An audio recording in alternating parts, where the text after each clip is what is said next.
Bienvenidos a la serie Revelando el Misterio del Mesías.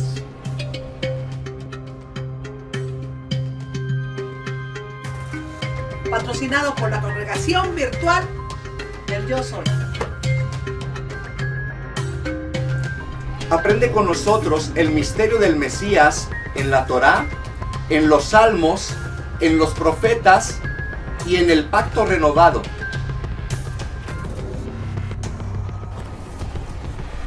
En el texto hebreo, en los rollos del Mar Muerto, en la arqueología y en los dichos de los sabios. Descubre con nosotros el misterio del Mesías.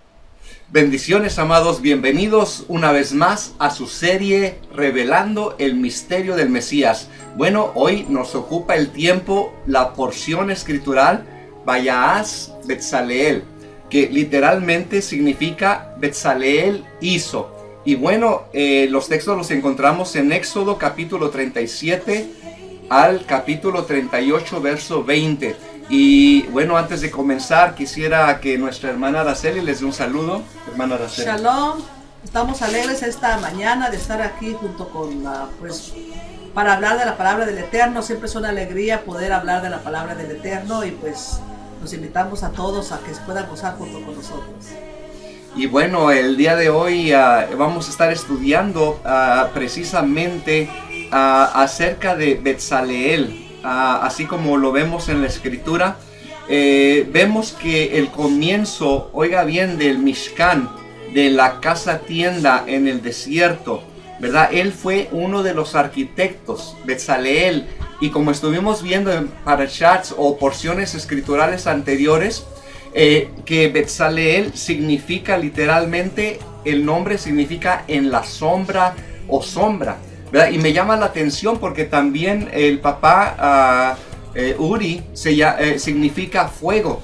Entonces imagínense, así precisamente nos enseña la Torá que el Eterno llevó por columna de fuego de noche y columna de nube, ¿verdad? O sea, sombra de día al pueblo de Israel por el desierto. Hermana Araceli. Amén, es una bendición de ver la protección del Eterno en lo que Él hace para su pueblo. O sea que Él siempre quiere lo mejor para nosotros y lo vemos ahí poniendo su columna de fuego en la noche y en el día poniendo su protección con una nube para que el pueblo no fuera quemado por el sol. Esa es la protección del Eterno. Ahora, qué tremendo. El nombre Betzaleel, como vuelvo a repetir, significa en la sombra. Y también vemos, amados, que literalmente, pues él como arquitecto del templo, oiga bien, una construcción tan importante, porque esa construcción tenía que ver con que se cumpliera la voluntad del Eterno. O sea, en otras palabras, el Eterno quería residir con su pueblo Israel. Amén. Y por eso escoge a Betzaleel y a Oholiab para la tarea de construir este templo.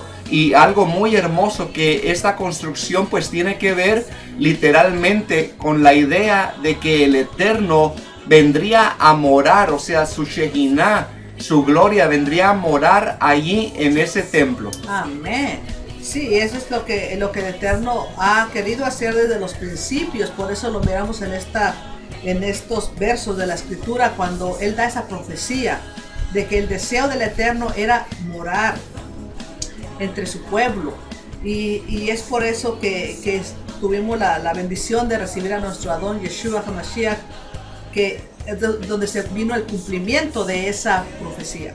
Claro, y bueno, y como vemos ahí precisamente, pues este templo se le dio, al menos se le dio la tarea como volvemos a repetir, a Betzaleel y a Oholiab. Y Betzaleel pues como arquitecto también, como su nombre representa, volvemos a mencionarlo, en la sombra, o tiene que ver también como una figura. Oiga bien, su mismo nombre puede representar que lo que él va a hacer es una figura de algo mayor que vendrá en el futuro.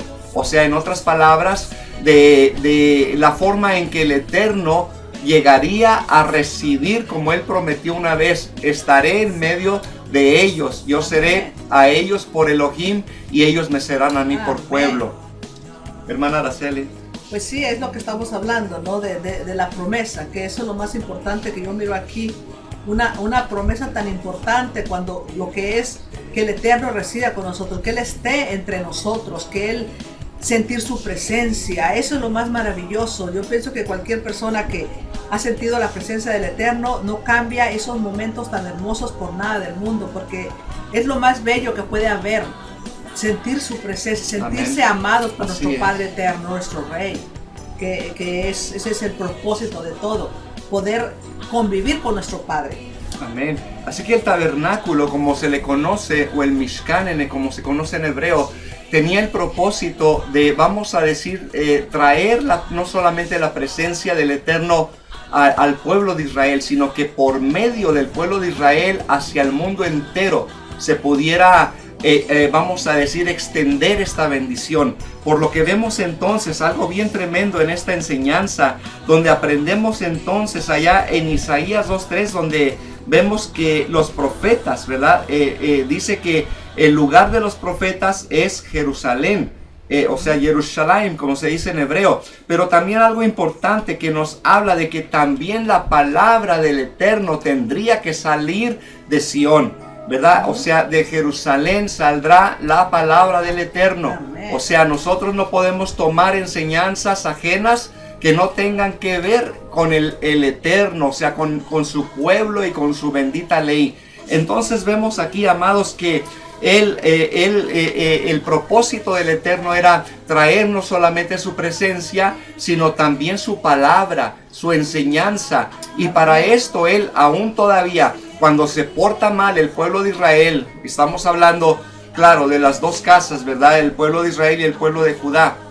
Estamos hablando de un solo pueblo, como una unidad de un solo pueblo. Amén. Ellos fallan y entonces el Eterno pues provee, oiga bien, un espacio para que el pueblo no quede sin nada, sino que allá donde ellos van a ser desterrados o van a llegar por haber sido desobedientes, haber sido exiliados por desobedientes, aún el Eterno les iba a dar la oportunidad de escucharles, de que ellos pudieran formar, vamos a decir, un pequeño santuario, ¿verdad? Donde quiera que ellos residieran. Y vamos para eso a leer, permítame aquí la escritura, tomo mi escritura y vamos a leer allí en precisamente Ezequiel capítulo 11, verso 16.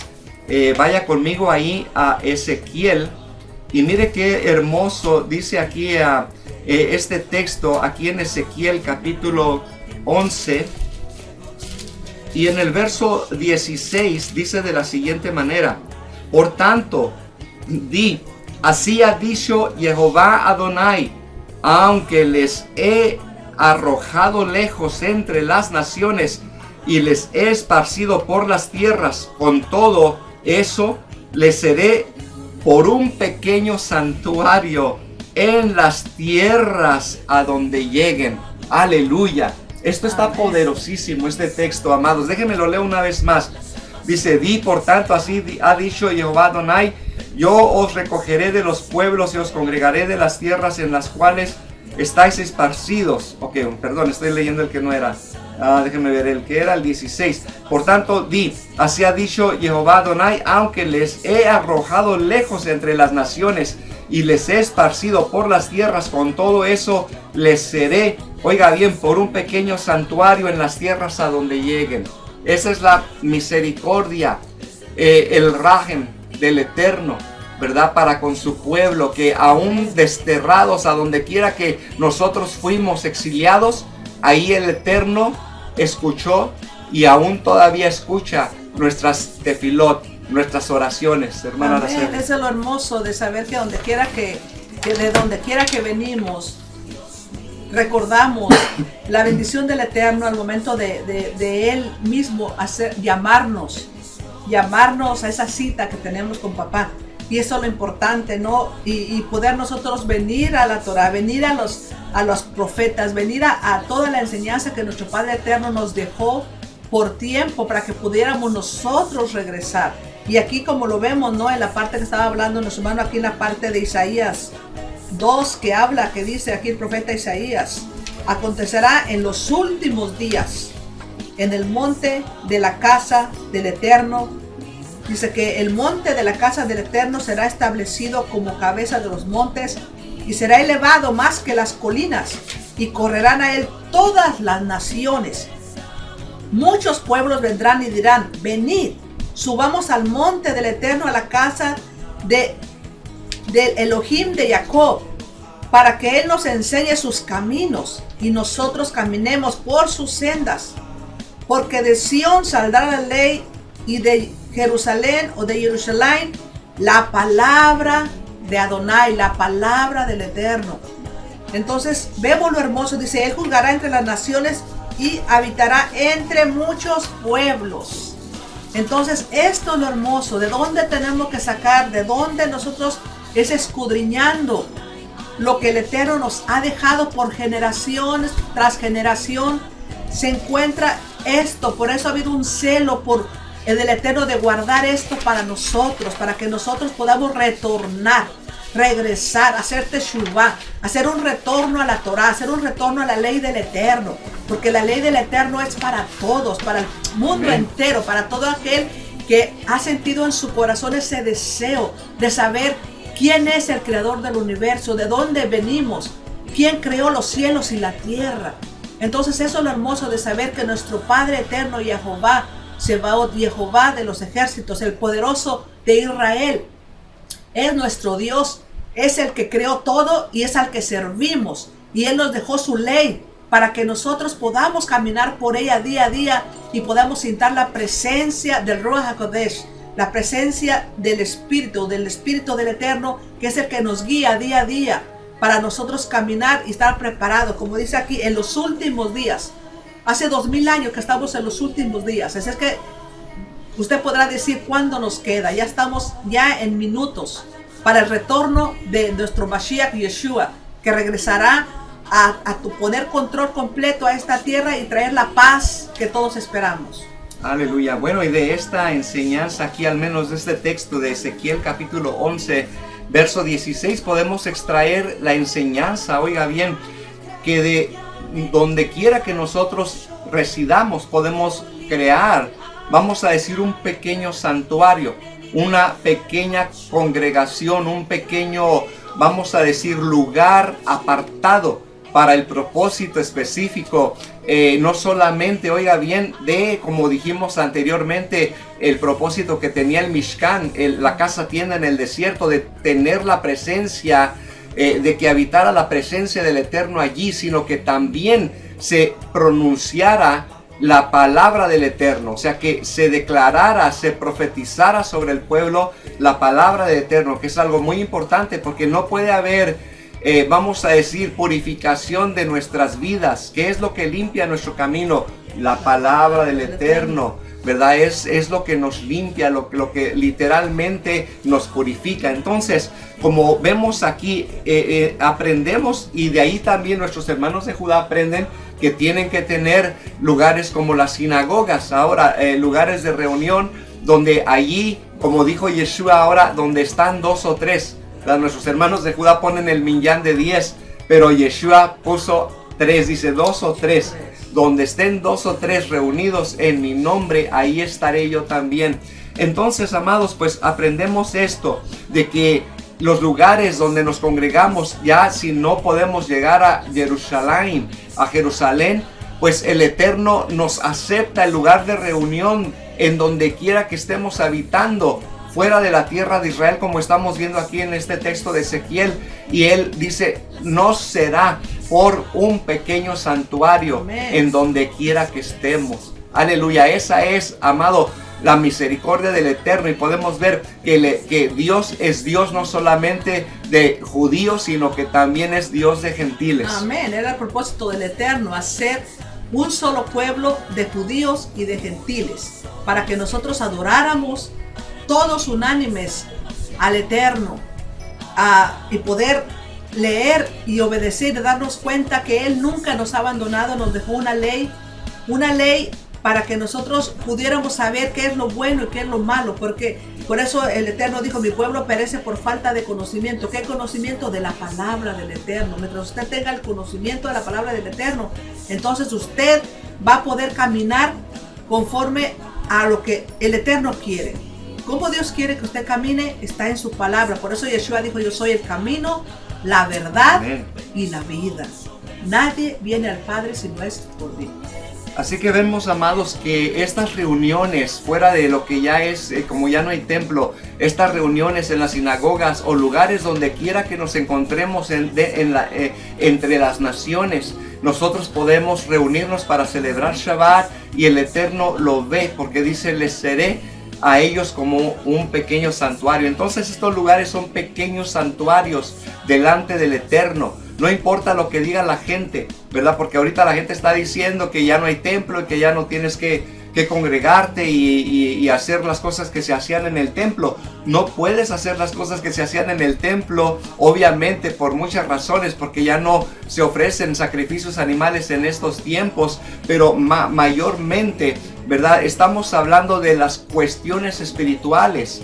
Lo espiritual que se aprendía en el templo se puede hacer en donde quiera que nosotros nos congreguemos entre las naciones. Por ejemplo, como dijo Pablo, ofreciendo sacrificios espirituales a Elohim, ¿verdad? Por medio que son, obviamente, por medio de nuestras oraciones, por medio de nuestras dádivas, que literalmente es como el Eterno lo había previsto desde un principio. Simplemente que el pueblo de Israel pecó y se le tuvo que otorgar ya en el segundo, vamos a decir, la segunda serie de tablas, ya venían ahí los sacrificios, vamos a decir, ya determinados para el pueblo. Sí, porque el Eterno habla claramente cuando dice sacrificio y ofrenda yo no pedí, mas me preparaste cuerpo, voy pues a hacer tu voluntad. Sabemos que el deseo del Eterno es que usted lo sirva con todo su corazón, que usted mismo se dé como sacrificio de alabanza delante de Él, que usted mismo pueda hacer lo que va a hacer, pero para la gloria y honra de su nombre, que le agradezcamos por todo lo que nos da, que es lo que Él quiere. El agradecimiento nuestro es todo. Y mire bien cómo el Targum explica el texto de Ezequiel 11:16 que estamos leyendo. Dice, les he dado sinagogas, dice, que son como un segundo templo, un templo más pequeño. Oiga, qué tremendo. Lo que se traduce en hebreo y Mikrash Me'ed, que literalmente, ¿verdad? Pues son pequeños lugares santuarios. Ahora, dice, tienen un grado más pequeño de santidad que el templo. Así es lo que dice el Targum. Dice, y son realmente cortes pequeñas para hacer juicio dentro de la misma comunidad. O sea, vamos a decir, para reuniones pequeñas o grupos pequeños eran suficientes 3 jueces, pero para el templo se necesitaban hasta 71, ¿verdad? Jueces. Ahora, la cuestión era 70 por la cuestión de las naciones, pero siempre uno extra para dar el último dictamen, ¿verdad?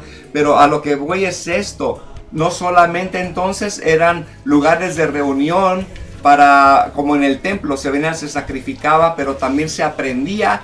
Y otra cosa muy importante, se hacían como cortes de juicio para juzgar los casos entre el mismo pueblo, porque así lo dice la palabra. Es tiempo que el juicio comience por la casa de Dios, por la casa del Eterno. Pero si la casa del Eterno no conoce los juicios del Eterno, ¿cómo podrá juzgar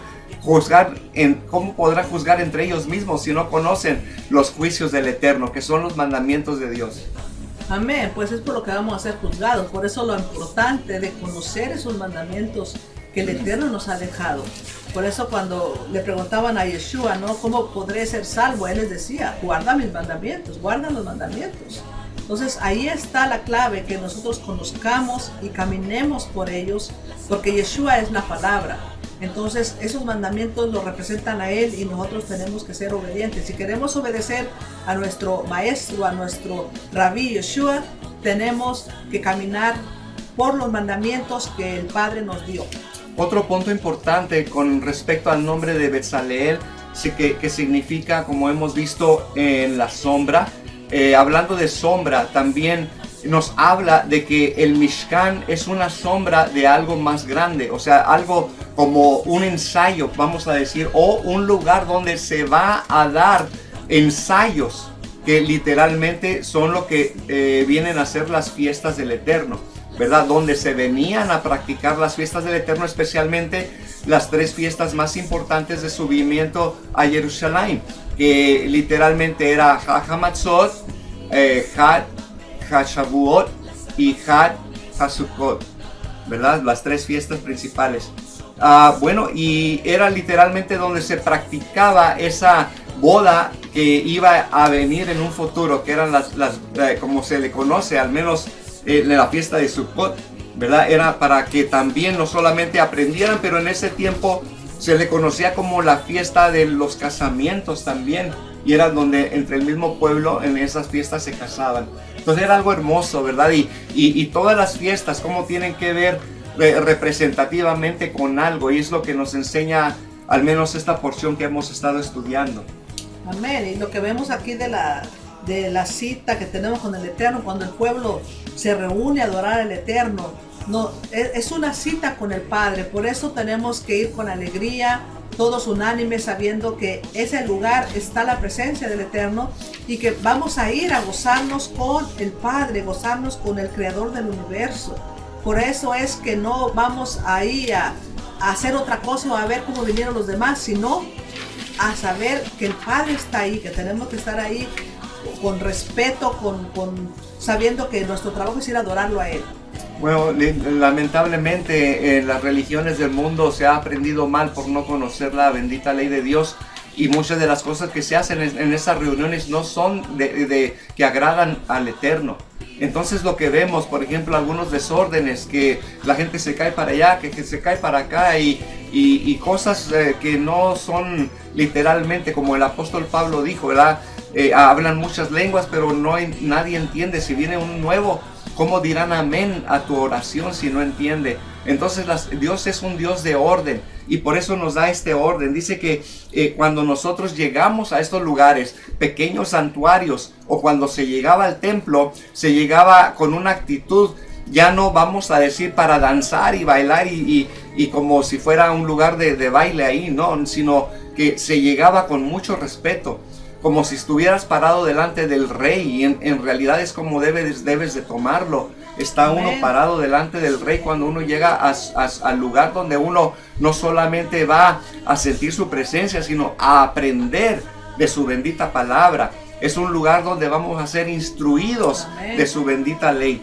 Entonces vemos acá que literalmente estas, vamos a decir, cuestiones que ahora suceden en las religiones, pues no es nada parecido a lo que sucedía en el tiempo cuando se llegaba al templo. Muchas veces se peregrinaba desde muy lejos y todavía tenían que subir hacia el templo por muchos peñascos y escaleras y piedras y todo. Cuando se llegaba, imagínense el cansancio de la gente, y aún así todavía tenía que permanecer parado, evidenciando los sacrificios de los animalitos y todo eso, y era algo que no se veía que tenían que sentarse o que estaban masticando chicle. Es que el subimiento a Jerusalén hay muchos escalones, entonces una de sube por mucho tiempo. Entonces ya cuando el pueblo llega, ya lleva cansado por tanto estar subiendo esos escalones. Entonces por eso se llama el subimiento a Jerusalén, porque tienen que subir esos escalones.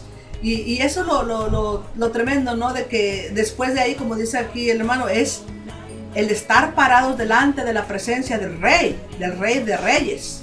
Entonces, ese es el respeto que debe de haber. En estos últimos días hay un desorden en los lugares. Entonces, el Padre no quiere eso, el Padre quiere que aprendamos. Por eso lo importante de regresar, dice, a las sendas antiguas, regresar a investigar qué es lo que el Padre nos ha enseñado desde los principios, de dónde hemos caído cortos, tenemos que corregir esa situación.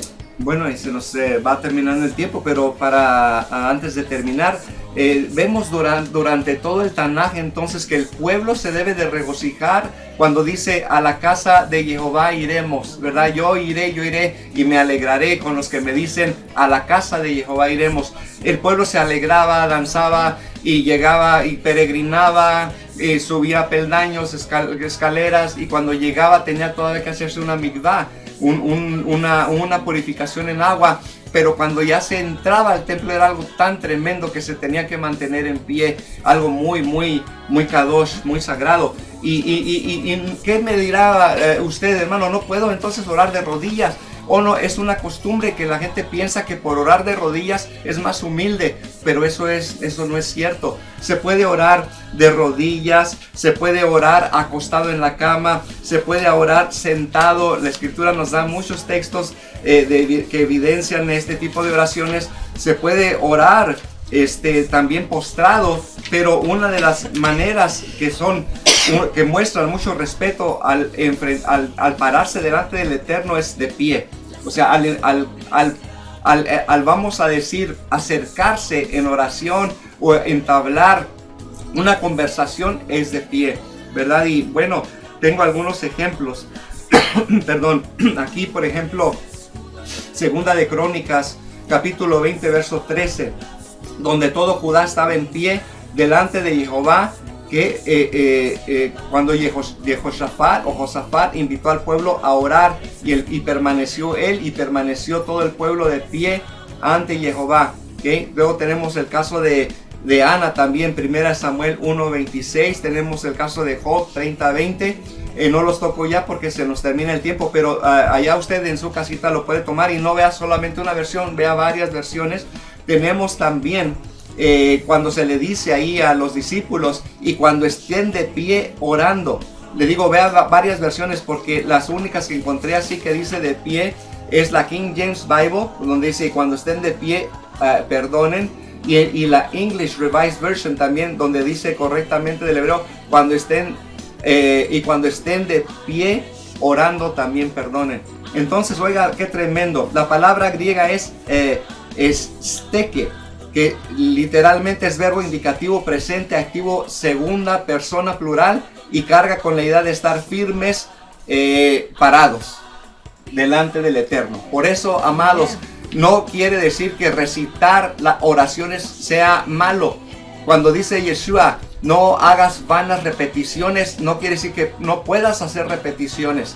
Tú puedes repetirle lo mismo al Eterno declarando su grandeza. Muchos dicen gloria a Dios, gloria a Dios, gloria a Dios. ¿Es malo? No, no. Lo que es malo es que lo digas en vano, ¿sí? No digas vanas repeticiones. O sea, vete, repetir, ay, Dios mío, ¿por qué a mí? Ay, Dios mío, ¿por qué? ¿Por qué yo? Ay, ¿por qué no? Esas son vanas repeticiones, ¿sí? Pero hay repeticiones como en el libro del Sidur que son buenas, que te pueden ayudar a presentarte delante del Rey. Y cuando te presentas delante del Rey parado, ¿verdad? Te presentas, inclinas tu rostro y empiezas a orarle. Y cuando te retiras de Él, te retiras dando 3 pasos para atrás porque reconoces que Él es el Rey. Y recitas oraciones que declaran su grandeza, su poder, su magnificencia, como lo que es el Gid Gadal del Sidur y oraciones como esas. Sí, amén, porque muchas veces la situación es que el pueblo, por no reconocer, por no saber lo que dice la Escritura, por no investigar, muchas veces no llegan delante del Eterno a adorarlo o a exaltar su grandeza, sino que vienen solamente a estar, como dice, vanas repeticiones o pidiendo cosas que no son el momento de hacerlo. Hay momentos para todo hay un tiempo, y hay tiempo de adorar al Eterno. Otro texto está en Lucas capítulo 18, versos 9 al 14, donde habla del publicano que sube al templo. Dice en el verso 3, estando lejos, oró. Fíjese cómo dice la Biblia de las Américas, que ahora ya me da gusto que están acercándose más a la traducción correcta. Dice, estando de pie y a cierta distancia, no nada más de lejos, sino estando de pie y a cierta distancia. Vemos ahí la misma expresión en Lucas 19:8, cuando Zaqueo dice, puesto en pie, dijo a Adonai, ¿verdad? Y ahí estamos viendo cuando dice, viene del mismo verbo istem, que es firme, ¿verdad? Y cuando vemos el publicano, no ora entonces a el Eterno de rodillas, pero dice, descendió a su casa, ¿qué? Justificado.